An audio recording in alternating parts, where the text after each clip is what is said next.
کبھی ایسا لمحہ آتا ہے جب تم اپنے آپ سے تھک جاتے ہو، دل کے اندر ایک جنگ چل رہی ہوتی ہے اور تم خود نہیں جانتے کہ تم کس چیز کے لیے لڑ رہے ہو۔ شاید کسی ایسے انسان کے لیے جو تمہارا کبھی تھا ہی نہیں، یا پھر جس کا ہونا اب ممکن نہیں۔ تم اسے دل سے مانگتے ہو، ہر دعا میں اس کا نام لیتے ہو، مگر دل کے اندر کہیں یہ احساس بیٹھا ہوتا ہے کہ وہ تمہارے مقدر میں نہیں۔ پھر بھی تم مانگتے ہو، پھر بھی تم روتے ہو، کیونکہ تم نے اس سے محبت دل سے کی ہوتی ہے، بغیر کسی شرط کے، بغیر کسی توقع کے۔ رات کے کسی خاموش پہر میں جب سب سو جاتے ہیں، تم جاگ رہے ہوتے ہو، آنکھوں سے آنسو بہہ رہے ہوتے ہیں، دل کہتا ہے اے اللہ اگر ممکن ہو تو اس سے دے دے۔ تمہاری آواز ہلکی ہوتی ہے مگر درد گہرا۔ تم جانتے ہو کہ دعا شاید قبول نہ ہو، مگر پھر بھی تم اسے مانگنے سے باز نہیں آتے۔ تم جانتے ہو کہ وہ تمہارا نہیں بن سکتا، مگر تمہارا دل اب بھی اس کے لیے دھڑکتا ہے۔ تمہیں لگتا ہے کہ شاید کسی دن، کسی معجزے کے طور پر وہ واپس آ جائے گا، لیکن زندگی اتنی مہربان نہیں ہوتی۔ تم اپنے آپ سے لڑتے ہو، اپنے جذبات سے لڑتے ہو، مگر دل کے اندر جو خالی پن ہے وہ ہر دن بڑھتا جاتا ہے۔ تم دوسروں کے سامنے مسکراتے ہو، ہنسی مذاق کرتے ہو، مگر اندر ایک خاموش چیخ ہوتی ہے جو صرف تم سنتے ہو۔ تمہارے آنسو اب باہر نہیں نکلتے، وہ دل کے اندر سوکھ جاتے ہیں۔ کبھی کبھی لگتا ہے کہ تمہارے اندر کوئی احساس ہی باقی نہیں رہا، جیسے تم تھک گئے ہو محبت سے، تھک گئے ہو مانگنے سے۔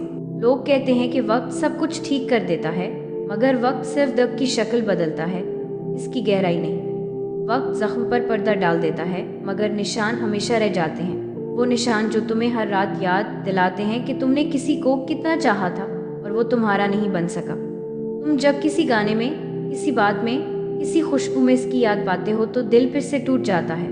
تم خود کو سمجھانے کی کوشش کرتے ہو کہ اب بس، اب ختم، مگر دل کی ضد الگ ہی ہوتی ہے، وہ کہتا ہے بس ایک بار اور مانگ لو۔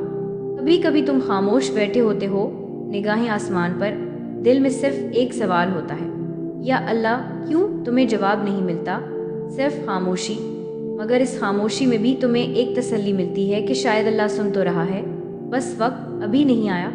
تم اپنے اندر کی ٹوٹ پھوٹ کو چھپانے کی کوشش کرتے ہو، مگر تمہاری آنکھیں سب کچھ کہہ دیتی ہیں، تمہاری خاموشی چیخ بن چکی ہوتی ہے، مگر تم اسے دبائے رکھتے ہو تاکہ کوئی تمہیں کمزور نہ سمجھے۔ کبھی تم سوچتے ہو کہ اگر وہ واپس آ بھی جائے تو کیا دل ویسا ہی رہ پائے گا؟ شاید نہیں، کیونکہ تم اب وہ شخص نہیں رہے جو پہلے تھے۔ تم نے درد سے گزر کر صبر سیکھا ہے، تم نے مانگنے سے گزر کر شکر کرنا سیکھا ہے۔ تم اب دعا میں اس کا نام نہیں لیتے، بلکہ یوں کہتے ہو، یا اللہ اسے خوش رکھنا، چاہے وہ میرے ساتھ نہ ہو۔ یہ جملہ تمہارے لبوں پر آتے ہوئے دل کو کاٹ جاتا ہے، مگر پھر بھی تم کہتے ہو، کیونکہ تم نے محبت کو عبادت کی طرح سمجھا ہے۔ تمہاری راتیں اب بھی خاموش ہیں، تمہاری سوچیں اب بھی الجھی ہوئی ہیں، مگر اب تمہارے اندر ایک عجیب سا سکون ہے۔ تم جان چکے ہو کہ جو تمہارا ہے وہ تم سے کبھی نہیں چھن سکتا۔ تمہارے آنسو اب شکوہ نہیں، دعا بن چکے ہیں، تمہارے الفاظ اب التجا نہیں، صبر کی علامت ہے۔ تم نے ہار کر جیتنا سیکھ لیا ہے، کیونکہ تم نے اپنے درد کو طاقت میں بدل لیا ہے۔ اب جب تم کسی آئینے میں خود کو دیکھتے ہو تو ایک مختلف شخص نظر آتا ہے، وہی تم، مگر آنکھوں میں گہرائی ہے۔ تم نے سمجھ لیا ہے کہ محبت صرف پانے کا نام نہیں، بلکہ چھوڑ دینے کا ہنر بھی ہے۔ تم نے مانگنا بند کر دیا، مگر دعا دینا نہیں۔ تم نے رونا بند کر دیا، مگر احساس ختم نہیں کیا۔ تم اب بھی اس کے لیے بھلا چاہتے ہو، کیونکہ تمہارے دل نے سچ میں محبت کی تھی، اور آخر میں تم جان جاتے ہو کہ اللہ ہر آنسو کو سنتا ہے، چاہے تم لفظوں میں کچھ نہ کہو۔ تمہاری خاموشی بھی دعا ہے، تمہارا درد بھی عبادت ہے۔ جو تم سے چھن گیا وہ دراصل تمہیں بہتر بنانے آیا تھا۔